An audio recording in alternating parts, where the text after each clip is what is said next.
来那些人一定会找到你，你怕不怕？你应当害怕，他们肯定会找到你。你怕不怕？你应当害怕。骆文佳，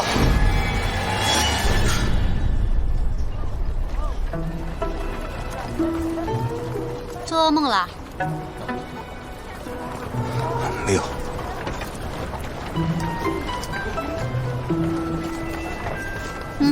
擦擦汗。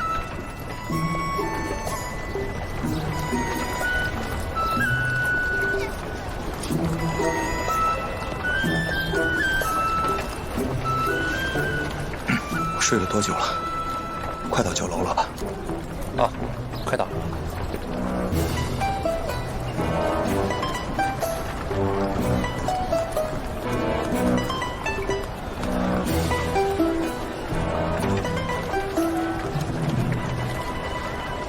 驾！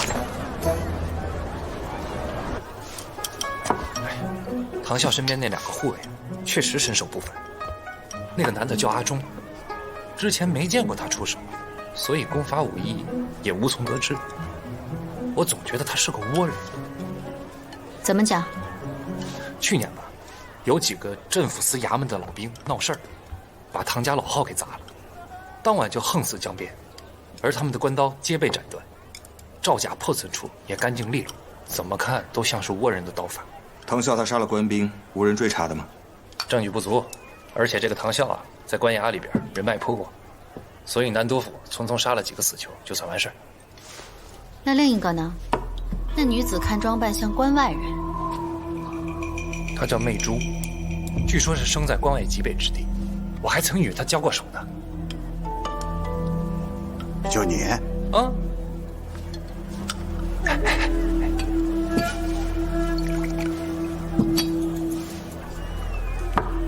这事儿得从3年前讲。3年前有个李百万，号称天下第一真，他和这个唐啸结了怨，召集手下打上门来。不爱听啊？来，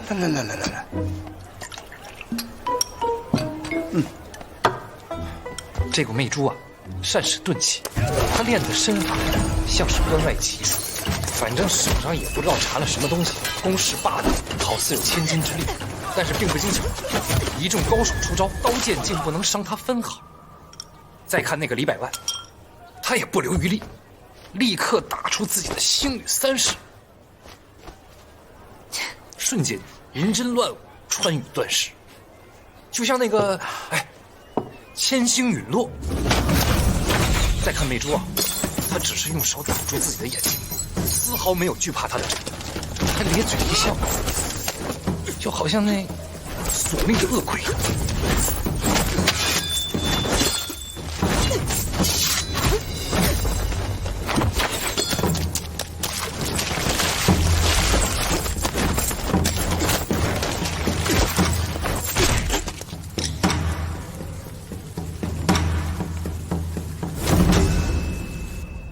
不过我看他真是绝世高手，我立马就使出我，哎呦，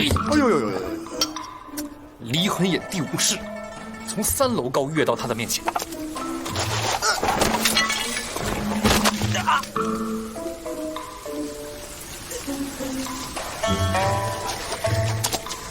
我就见这个女子杀红了眼，不由分说的向我攻来，正好我使出游龙剑，以柔克刚，丝毫不怕她分毫。行了，反正她的身体之强韧啊，不是亲手跟她交过手的，旁人就是看，也体会不大。你呢？若是跟他交手，那我早年已大惨武林了。近身搏斗总是有的嘛。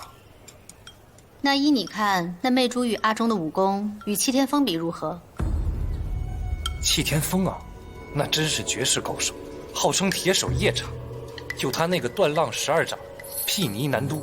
只不过这些年打打杀杀，落下一身伤病，后来就没听过他亲自出手。你们问戚天风干嘛？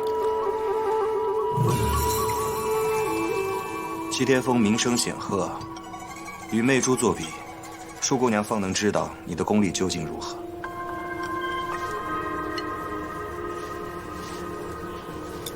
啊，那我要是跟戚天风交手，再练几年。那依苏公子所言，那唐啸行事一贯狂悖，我们拍下了连生方，不会遭他记恨吗？这点你放心，这个唐啸就算再狂，也不敢动我们苏家的人，更何况是我苏明玉的朋友。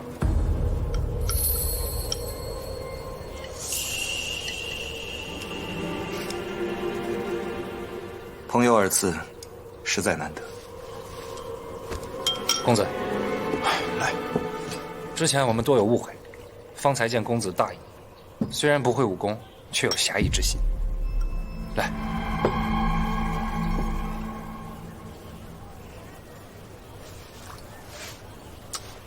哎，罢了罢了，你也别那么多废话，别耽误今日的正事儿。对，此等要事我怎么能忘？云公子，我那3000两已经交由商会，待你补齐那3000两，咱们就可以交割利器了。交割之事，最晚可到何时？啊，你这是何意啊？这还看不懂吗？你觉得他像有钱的人吗？我不过是问个时辰罢了。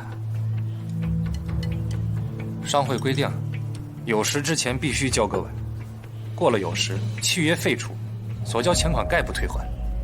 酉时，现在已过午时，只余2个时辰了。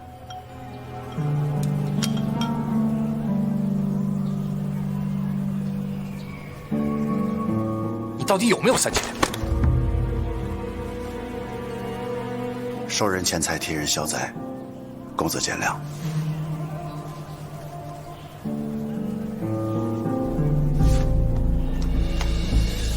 现在离酉时还有2个时辰，苏公子，不要太早下结论。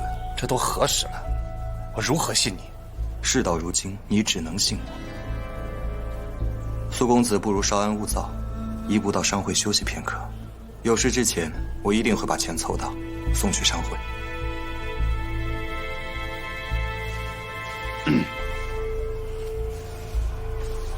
好，我等你。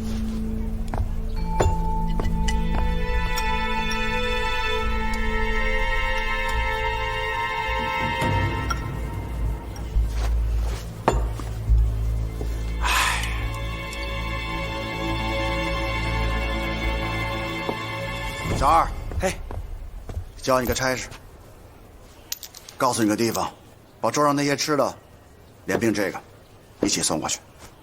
好嘞，谢谢爷。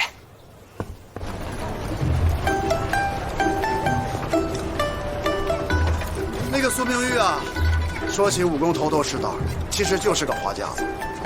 我刚才那么一试，马上就怂。和你一样，都是3分真7分假。3分真，金兄你太高看我了吧？你们这些人啊，没有一个实在的。不如这样，你和我都约解了，我回去接几单生意，然后把钱还你，如何？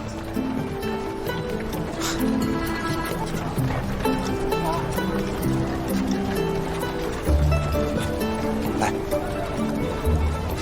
等你复了仇，是不是也要走？那是自然。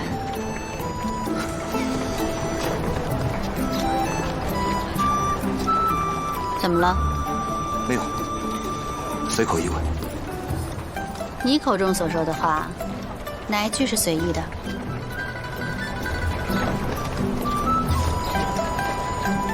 干嘛？干嘛？过来。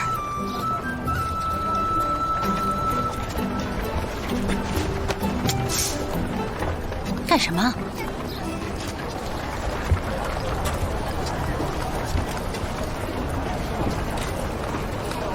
以后当着苏明玉的面，莫要提起齐巅峰。我看出你当时有意打断，但是没想明白当中缘由到底为何。你说，那个媚珠与苏明玉交过手，嚣张如唐啸，为什么不杀苏明玉灭口？想来是忌惮苏家地位。对，刚才在拍卖之时，你还看到了什么？当时唐啸虽颜面扫地，但也没有对苏明玉过于冒犯，这些都在说明苏家地位。所以，苏明玉的作用不只是帮我们渡江。我本不想说的，但是我真的怕你太过心急，说漏嘴误了事。但是我今日无心之问，至少知道齐天风以救病缠身，功力大不如前。复仇不一定只靠武力的。事已至此，我不妨告诉你我所有的布局。如今只差最关键的一步，你要相信我。你先在2个时辰之内拿出3000两再说吧。坐回去。别坐过去。不是，我给你看样东西。啊？此事事关重大。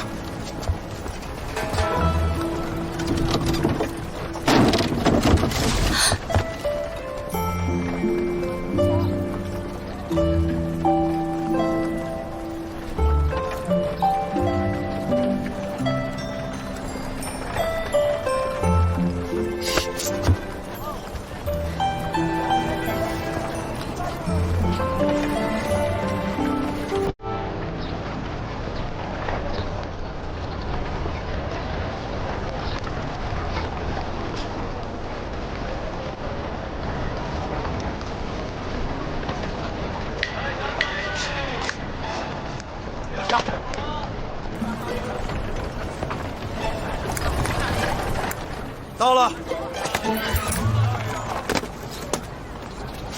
哎，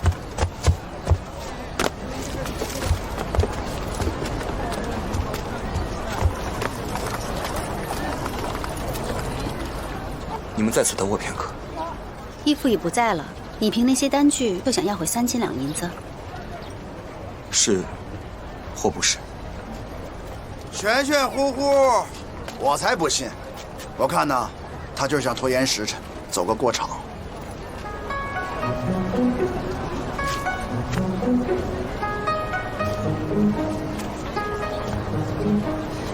金兄，可敢与我赌一场？赌？赌什么？1个时辰之内，如若我借不到3000两银子，你与我的欠账一笔勾销。你别中他的招啊！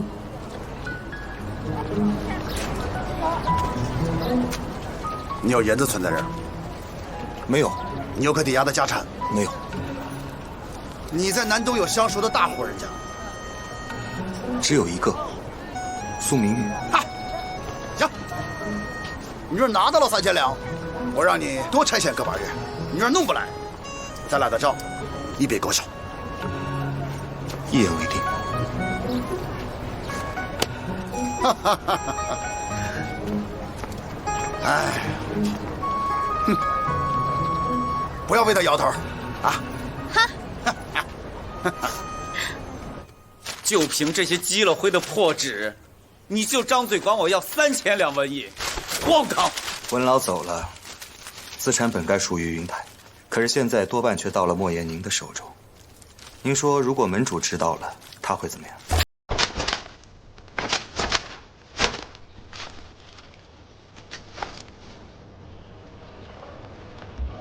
原放出去的债，哪怕收回70%，也有数万两银子。就算有1000万两，与你何干？你擅自跑到南都来插手文聪后事，云香，我看在你是门主亲传弟子，我才想跟你井水不犯河水。擅自？那这么说，我进南都城，还需要莫言您的恩准了。门主命你总辖越州事务，从未派你到南都来管文聪的事。莫爷果然是手眼通天。云香，我让着你，切勿得寸进尺，打秋风打到自己人头上，好自为之。那3000两银子我要不给你，你是不是到门主那儿告我中饱私囊？眼看门主产业被盗，我却无所作为。小子，我在南都多年，为门中兢兢业业，就算你是门主的亲传弟子又如何？不见得比我更受他倚重。这样，咱俩各修书一封，看他到底信谁。你笑什么？莫爷与我，一个重权，一个重利，实乃一丘之貉。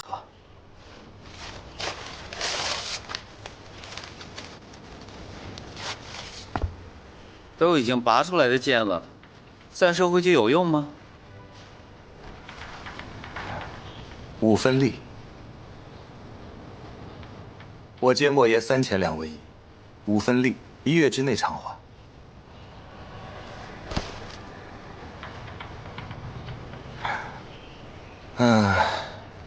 10分力吧。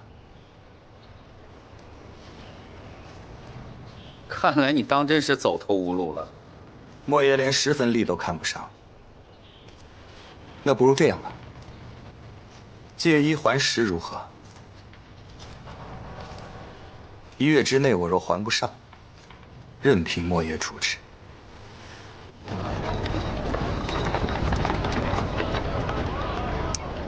怎么还不出来？要不，咱来赌一把？哼，我可不想欺你。哼。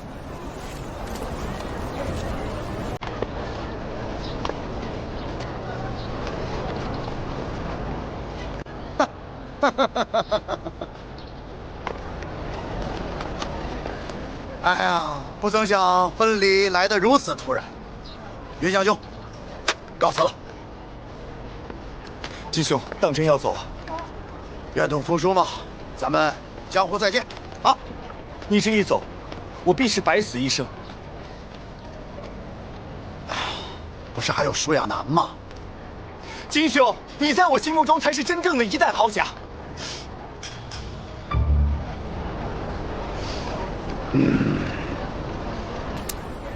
罢了罢了，云公子，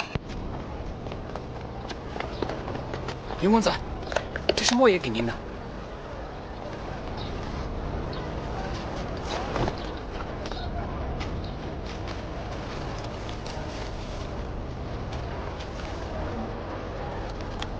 他奶奶的！金兄还是舍不得我吧？哎，我就烦你摇头。打一架！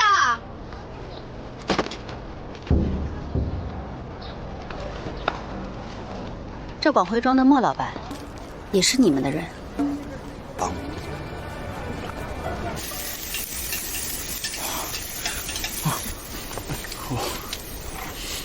对了，叔，文村的债务商户是还了一些，可我记得他当年欠我们广汇庄那些银子，险些让您歇业，这事儿为何不和云香说？说了有用吗？他会信啊？6000两拍下连双方，这么荒唐的买卖，还要借1还10，这公子香真是奇怪。不管怎么说，如果他如约还上了3万两，就当是一笔意外之财了。如果他还不上呢？真会离开南都吗？此人我还琢磨不透。不过经此一事，朋友是做不成了。就这些啊，您收好。哎，好嘞好嘞。您回去之后呢，替我先谢谢金大侠。辛苦您跑一趟啊。叔不远送啊。哎，能用一下茅房吗？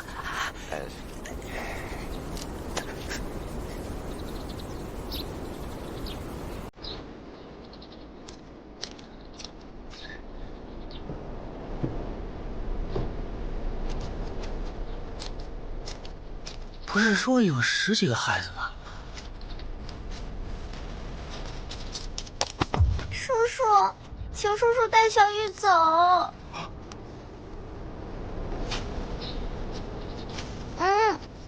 小丫头，你这是怎么了？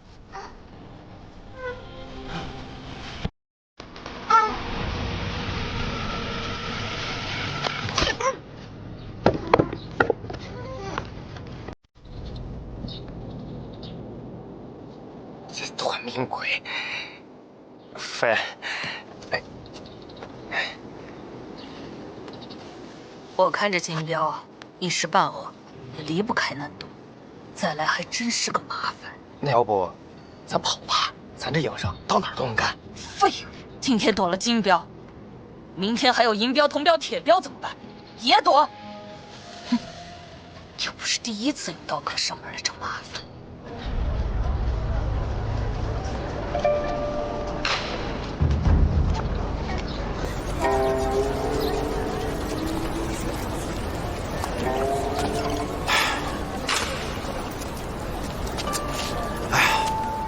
小子不知还有多久，要不你上车上歇会儿，我寻个地方喝酒去。你好生等着，我还有事儿。那6000两纹银就已经点清了。这个是连生方的伤契，2位请过目。如果没有什么问题的话，2位可以在上面签字画押。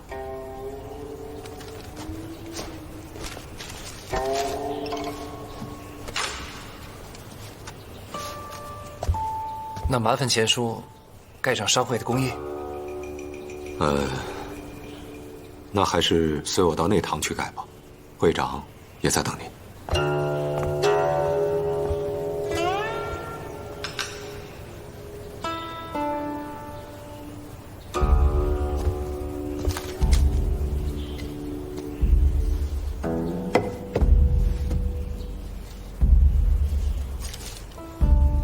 成了。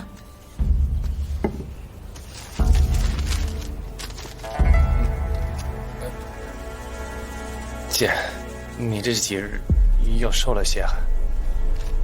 你叔叔有几日，你从扬州回来，就一直躲着我。这个连胜方虽然不值6000两，但是不说这些了。明玉，你可是真心的，你执意拍下连胜方，就是为了给那个姑娘一个安身之处。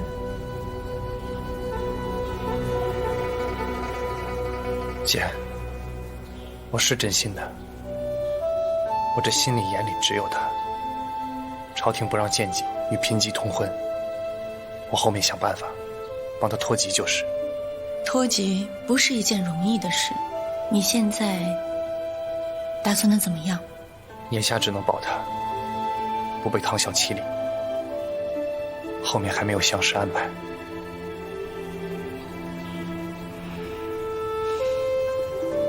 我可以帮你。姐，你不反对了？姐姐对你管教严苛，是怕你一时兴起误人误己。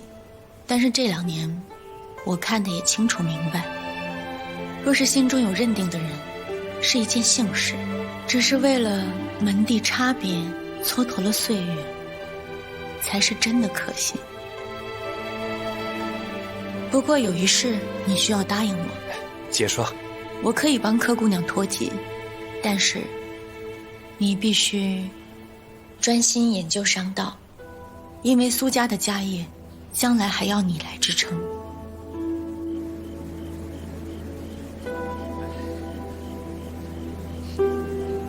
苏公子到家了。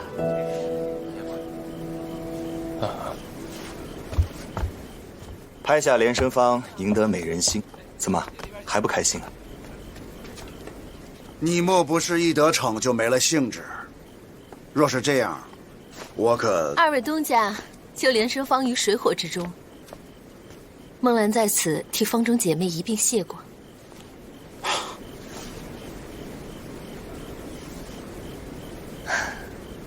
公子赌气万中无一，连生方迎来了一位好东家。柯姑娘谬赞。孟兰，孟兰不知何以言谢，擅自备了薄酒，还请各位移步楼上。有我，如何能少得了今夜啊？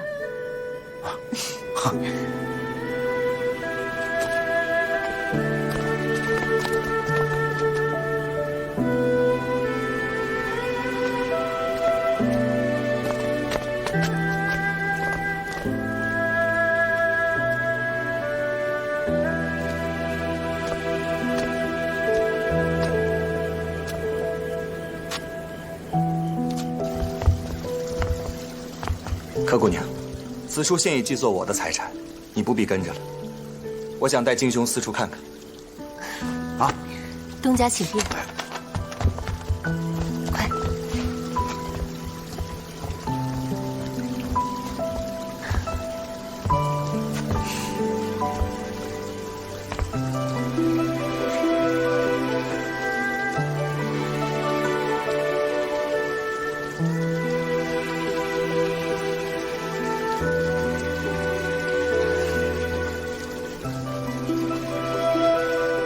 孟兰正好有话要对公子讲，请。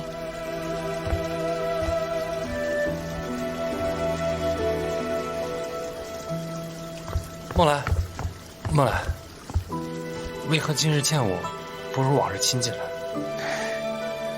往日若是有让公子误会的地方，实属是孟兰的错。公子拍下连生芳，孟兰心中千恩万谢，日后定当尽力做好泊头，再无其他，还望公子明白。这是为何？公子有何不解？若拍下连生芳的是张公子、刘公子，孟兰也需将自己一并奉上吗？这是商界规定，还是人情暗律啊？你知我不是他。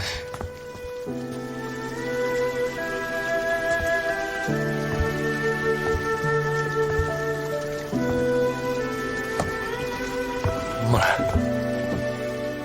我以前没问过你，我今日只问一次，你心中可曾有我？公子可知，这世间情字，偶有坚如磐石，多的如浮云一般，不必入心劳神。孟兰，你可以不信别人，信我一次可好？公子请自重。舒姐姐，回来了，我与你同去。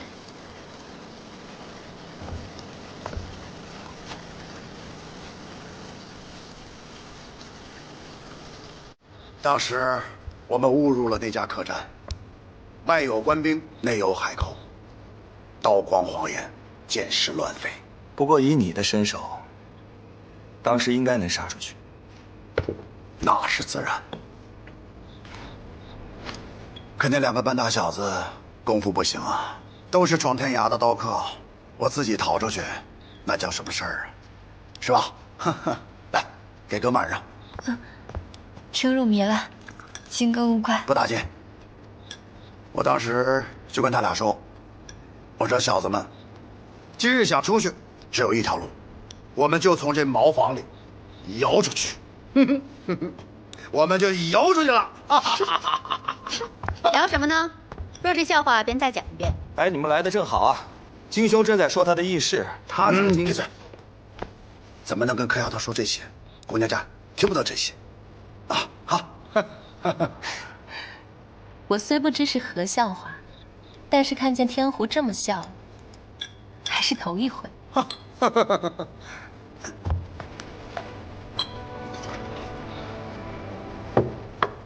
丫头，金大哥，敬你一杯。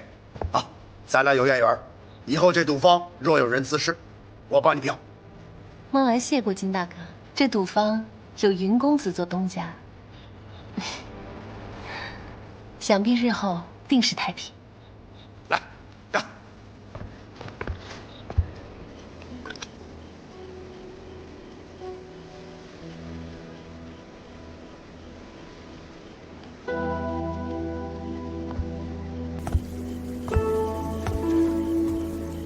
凤箫生动，玉户光转，此眼前美景，千金难买。奈何良辰美景，却无红袖添香，似是遗憾呢。你错了。说红袖添香，太过轻薄。人间多少不平事，情路不顺，算得几何？我倒替你感觉到悲哀。你说你这个人，心里竟无一分热气。柯姑娘缘何要疏远公子？公子可知道？你心中藏着千万事，并非磊落之人。可有些事，又只有你看得透。或许还能提供解决之道。我确有一事，你能否为我保密？我姐愿意帮孟兰脱籍，也答应我，可以娶她回苏家。那苏姑娘开的条件是修习商道，接手苏家产业。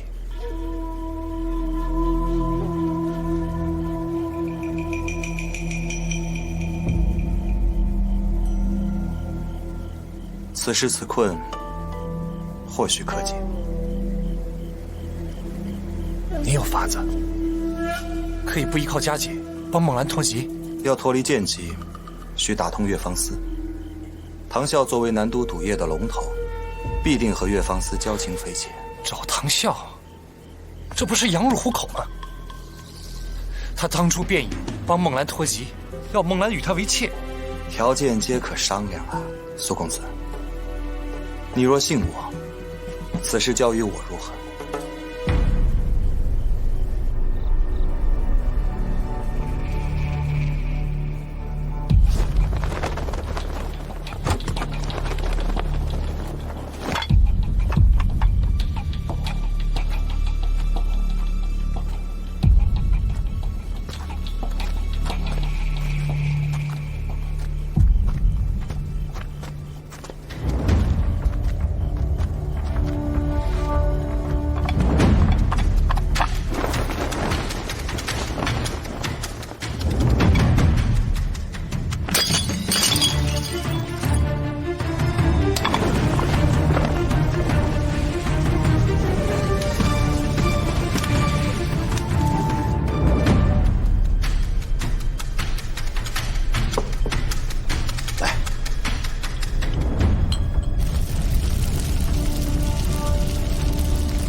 荣哥，啊，小姐，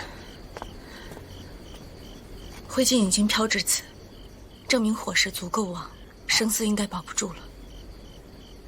这火烧得太准，也烧得太猛，我们不能不做最坏的打算。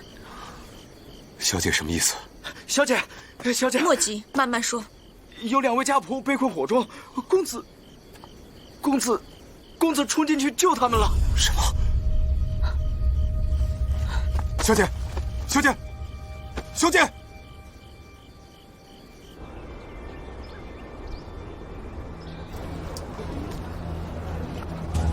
唉，一把火，多少个食粮没了。不行，我得去看看。丫头，那边现在肯定乱作一团，你去是能救死扶伤，还是能把烧了的变回来？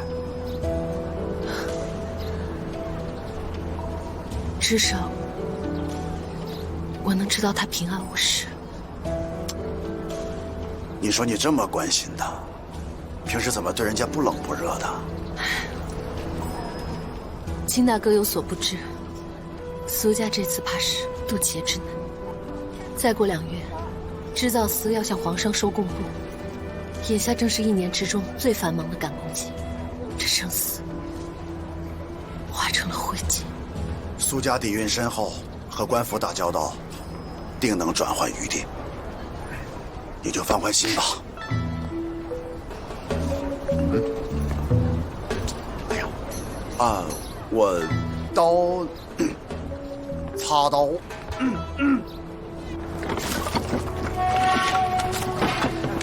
水来了，水来了。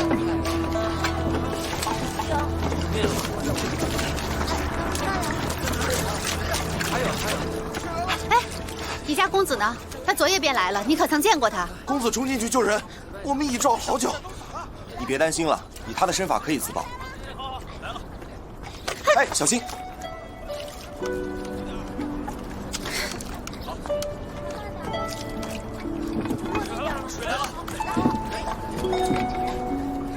苏明玉不见了，你竟没有一丝一毫的反应。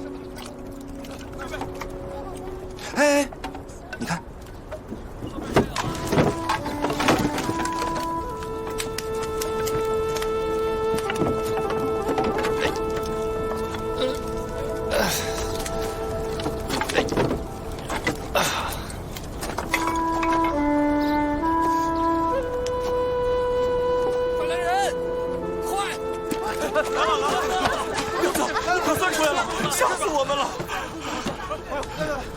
有水吗？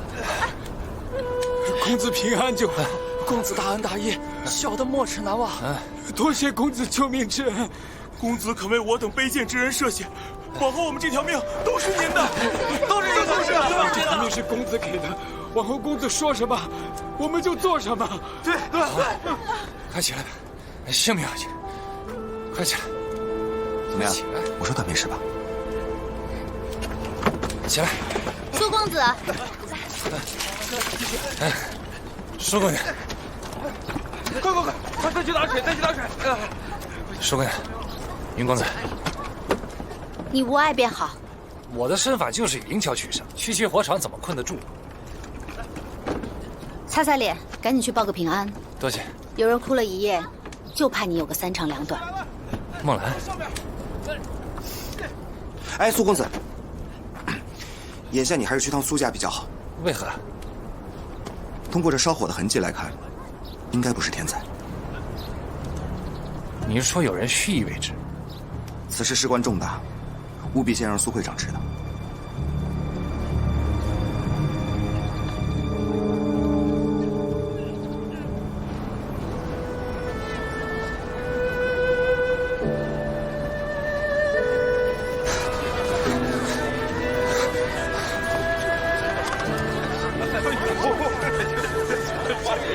这儿有问题。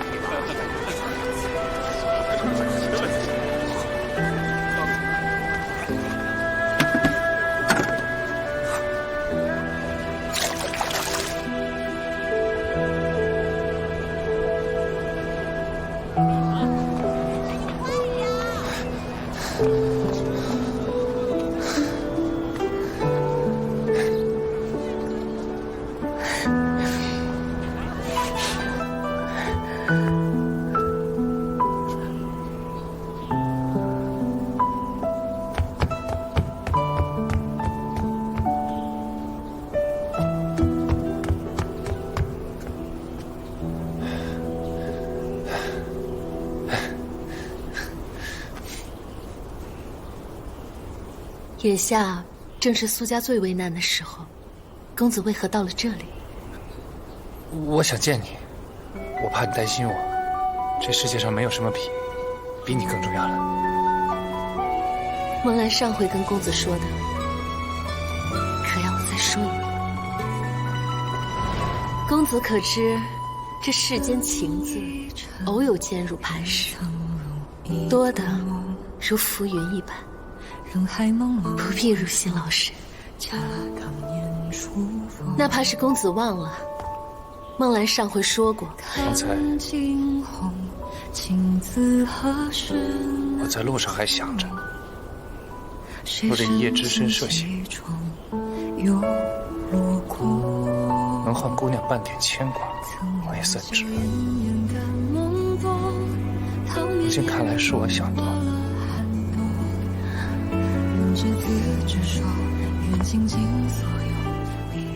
苏公子，眼下最需要你的是苏家，而不是这勾栏瓦肆之地。我是要回去的，只是想着再见你一面也好。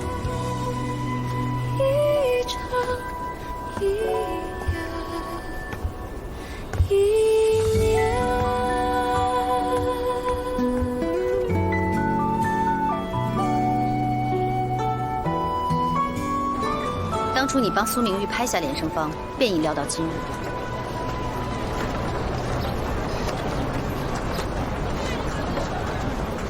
实话跟你说，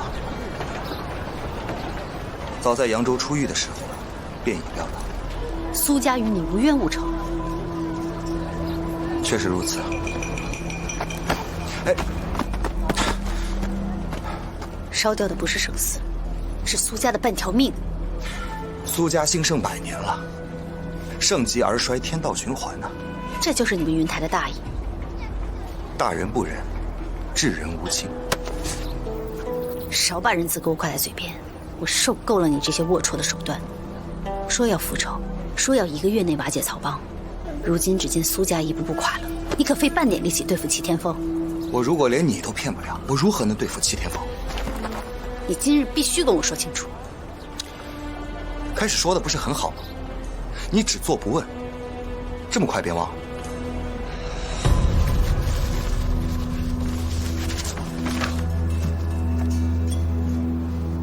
烧了他。你疯了！苏家与我们从未为敌，你这什么天杀的阴谋？你看这无边的夜色，万家灯火，却不知几家欢喜几家愁。正如姑娘，你不知我，计谋未必是阴谋。少说这些虚虚晃晃的，你要不说清楚，我绝不娶。你我之前如何约定的？可这次，你过分了。那好，我问你，你是不是想报仇？你是不是想杀了齐天风？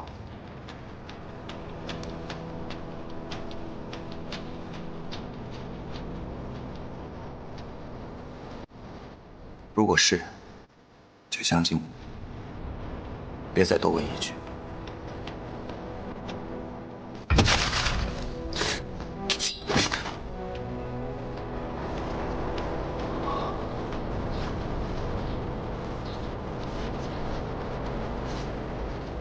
我反悔了。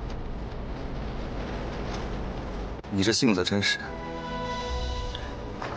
我跟你说实话吧，我不但没有针对苏家，到了后来，我会是他们苏家唯一的救命稻草。莫说苏家，说如何对付齐天风。商场有如一片汪洋，只需要一点的血腥味，就会招来群杀饲养。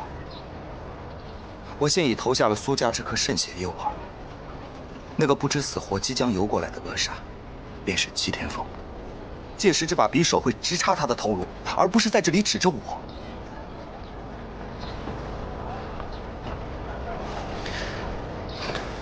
下回轻点行不行？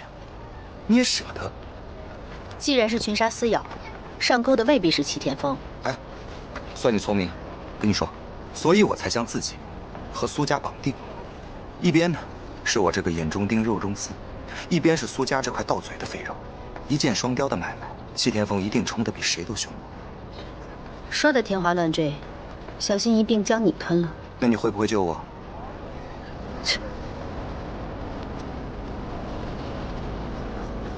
我知道了。走吧，外面还有人在等着我们。嗯。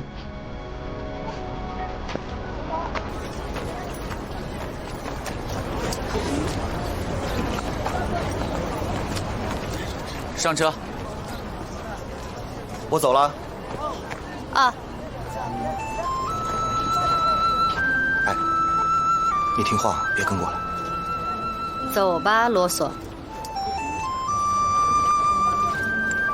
你去吃吃逛逛，想买什么就买一点，就当我赔罪了。你何罪之有啊？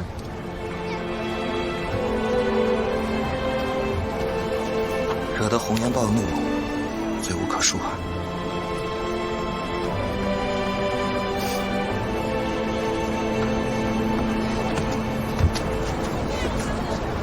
嗯，撤。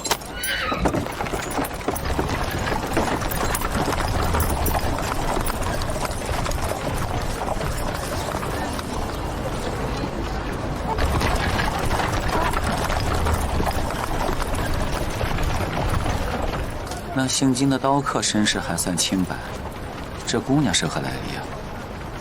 莫爷既然已经查了，想必知道的不比我少。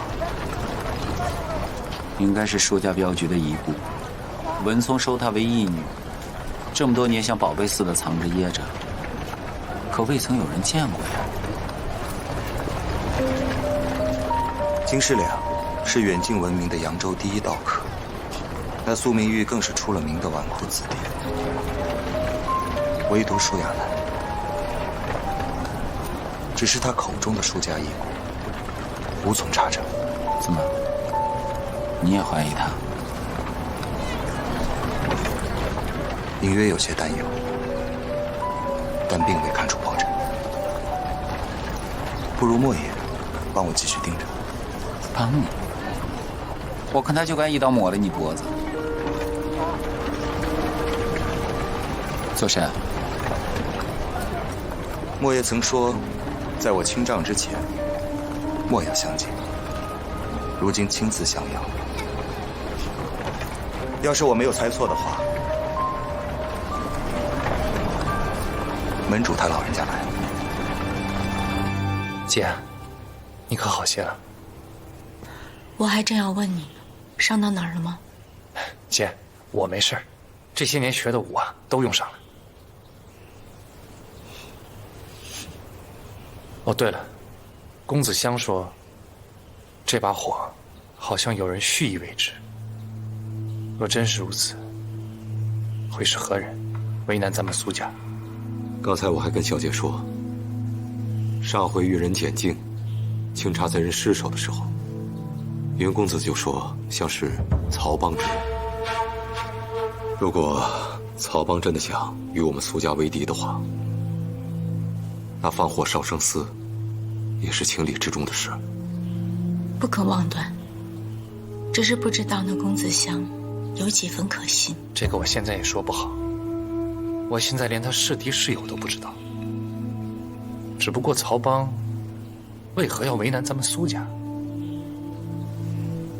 凡有血气，皆有真心。商场上厮杀是再平常不过的了。不过坊间也有传闻，是唐啸放的火。他若要欠我，齐帮主在课堂等您，让他等着。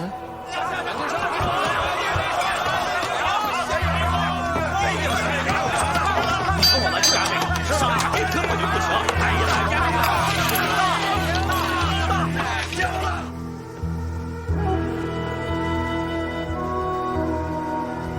二位，哎呀，不好意思啊，久等了，久等了。来来来，先用点茶点啊。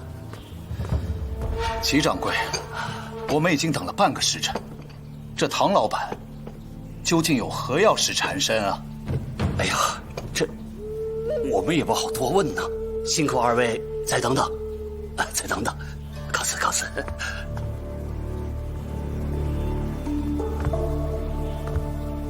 我看他们分明就是故意为之。丁爷，你看这块地如何？自然好，可就怕又是东翁您尽了全力，末了只分2、3成，不划算。蛙则赢，2、3成无妨，但是必须临水。不过此次咱们苏家生丝尽毁，眼下可有对策？我已经派人前去扬州采购，这2天就能赶回来。回来以后，我们抓紧赶工，或许还能赶上工期。千叔，那你就在家好好照顾阿姐，此次的押运我亲自去。莫急，等商议清楚了再做决断。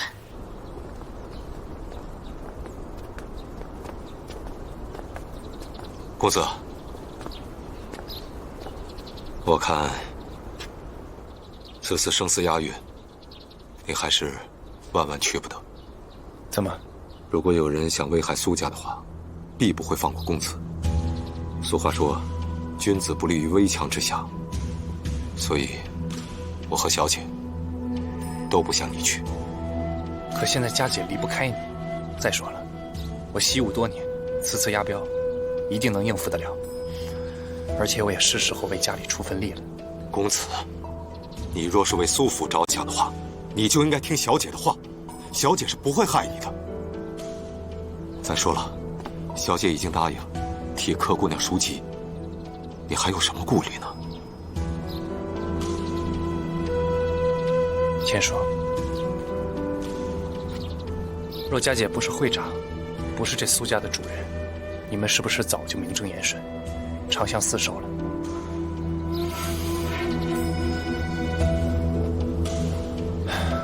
佳姐给的提议，看似解决我跟孟兰之间的阻碍，可若有朝一日我成了会长，我成了这苏家的主人，怕是太多身不由己。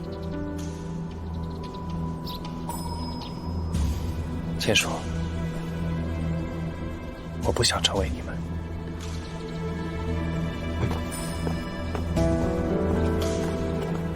七郎，七郎，久等，久等，久等了！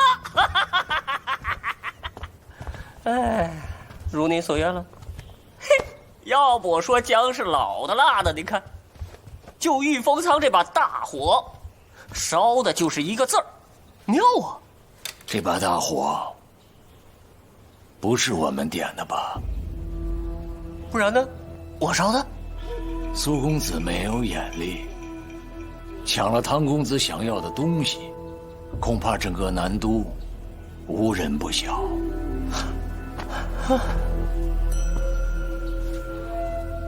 七公今天来，该不是为了教诲我吧？无妨，无妨。哎，咱们今天说正事儿。盘下这么大块地皮，七老居功至伟。我夜里思前想后啊，觉得这一块临街风水好，让与您。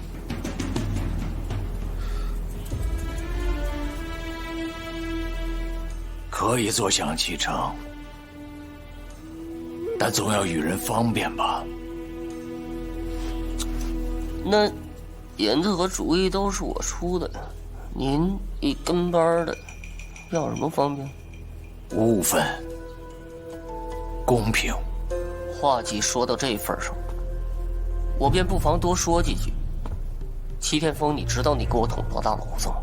我让你杀文聪，你不杀，非要把他留下来。好，现在好了，惹得云台的人找上门来，那公子香跟苏家沆瀣一气的对付我。你知道我为什么不想见你？我现在我见着你，我烦呢，还跟我说什么与你方便？齐天风，齐天风，你真是能把天给气疯！你但凡有那么一点点良心，你摸着他，摸着他，扪心自问，放眼南都，现在除了我，谁还敢与你共事？谁不知道你齐天风吃里扒外，卖主求荣？你干嘛？我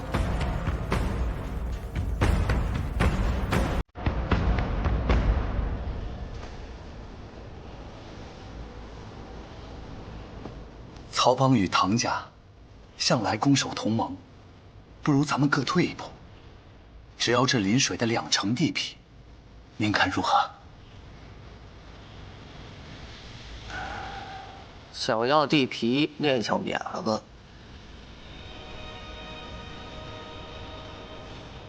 唐公子是准备把事情做绝了。既然咱们是同盟，我又何苦为难大家伙？我有一个绝妙的部署，说与您听听。现在南都各行各业都能稳居江南魁首，唯独少了一样什么？烟花之地。我要把这一片水域打造成酒池肉林、温柔乡，让全天下男人流连忘返的人间仙境。试问无水，如何生财啊？唐老板，商会不许咱干这行的。所以说你家老板这把火放得好啊！现在呢，苏家大小姐被烧的那是焦头烂额，半个身子都进棺材了。哎呀，我不趁火打上他一剑，他就得以身相许的那么感谢我。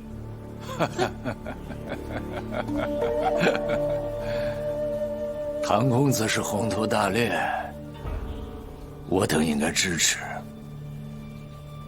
这样吧，把该分给我们的地折算成银两，我们就可以两清了，可否？要现银，不要地。对，多成交。成交。啊，唐老板手下高手如云啊！除去公子香身边那2个人，应该不是问题吧？要不说咱们是盟友，想一块儿去了。那2个死人啊，我算买地送我。为师问你，何为云台？一切智慧因果，皆为云台。云台之人，系凡心，怀云台之心，因凡心一宿，而云台之心怀苍生社稷，与天下同在。何为凡心？人虽为智慧之根本，却时常受困于世间俗情，而世间俗情最炽者，一曰爱，一曰恨。爱迷人眼，恨乱人心，众情交错，难免耳目闭塞，智慧隔绝，心中便再无天下。了然于心，你却明知故犯。弟子未曾。为师令你总辖越州，你却擅入南都。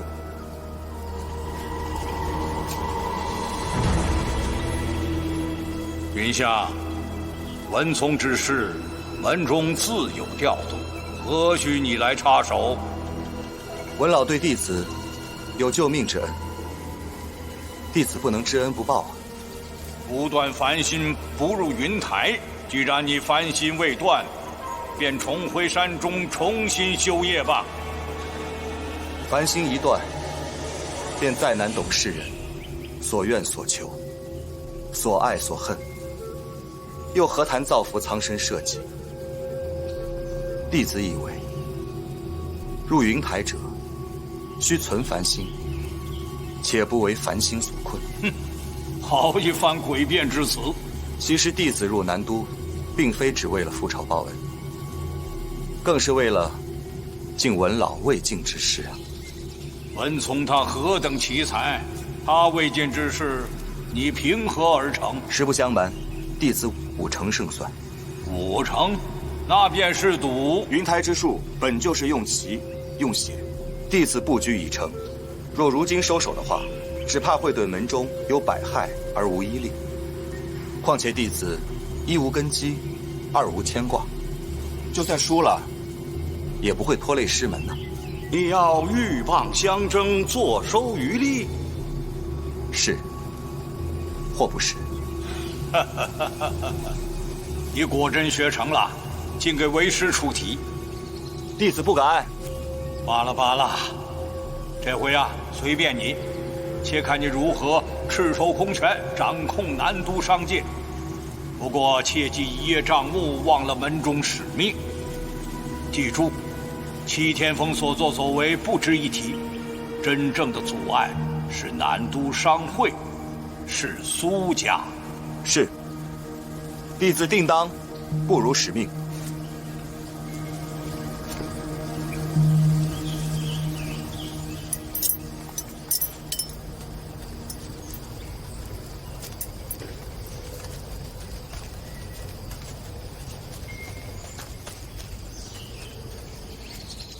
这到底是亲传弟子啊，连门主他老人家也敢顶撞。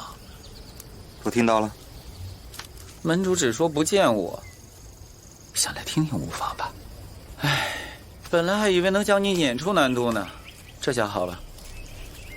如今摇钱树已经长到广汇庄的门前了，舍得拔吗？我当初就不该允你借一还十，没有那3000两，我看你怎么攀上苏明玉。不过话说回来，苏家那把火烧的的确蹊跷。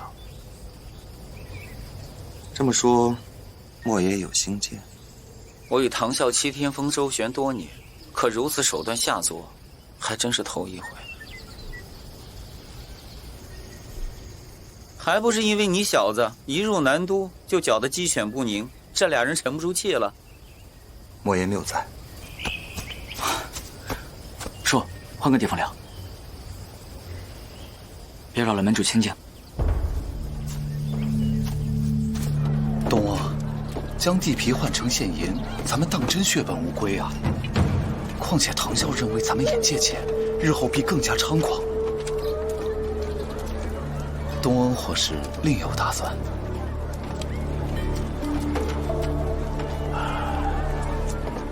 是得变。与其那几个地块的蝇头小利，其实我看上的是苏家所有的家底。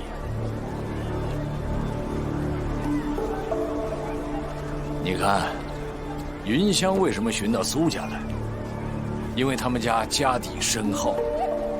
可是眼下这把火，让苏家变得一息尚存了。搬到苏家，自然搬到云香依靠，可谓一石二鸟。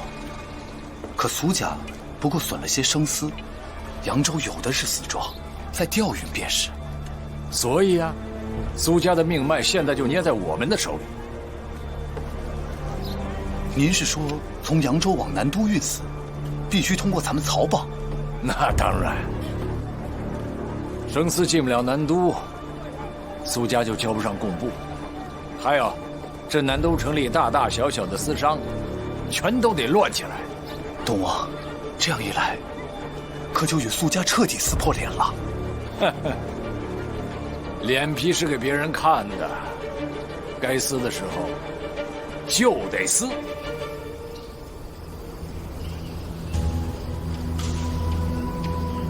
方才那只耳朵是门主护卫也就罢了，要是你我引来的露了门主身份，咱俩可都是死罪。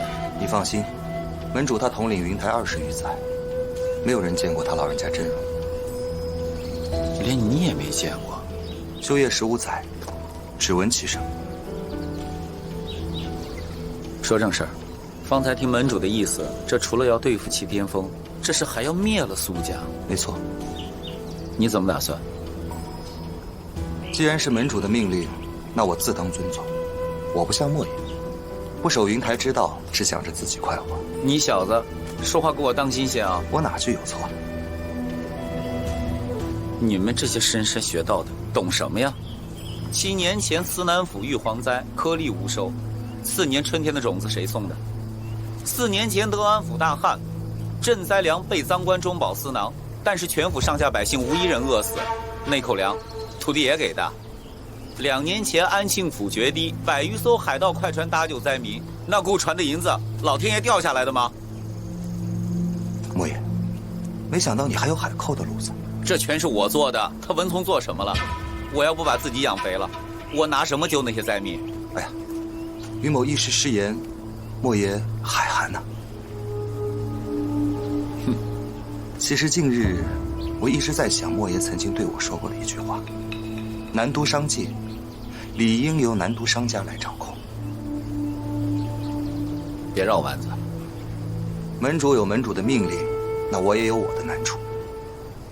不让苏家平安度过此劫，哪来的银子等我去夺啊？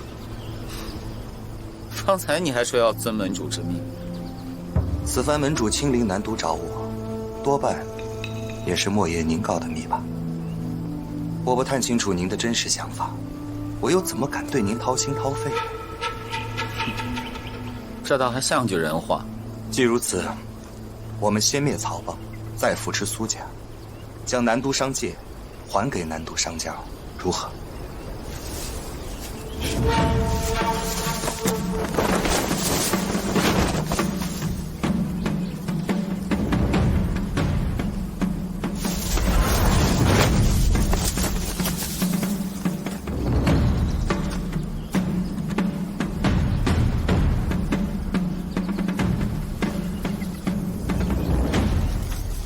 若是同门，便报上名号；若是外人，便留下性命。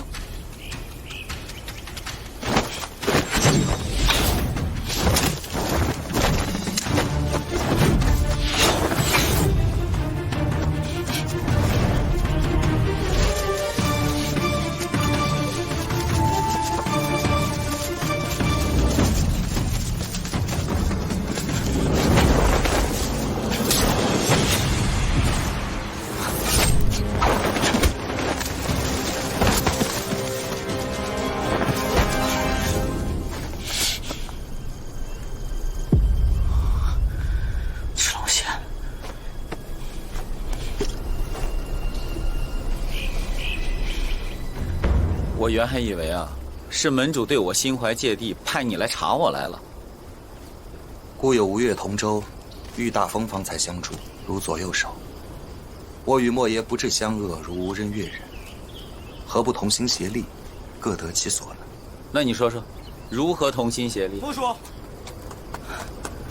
说，你跟他耳朵交手了？我也是，也用了解药，他这儿也中了我一掌，够他消受的。看见他脸了？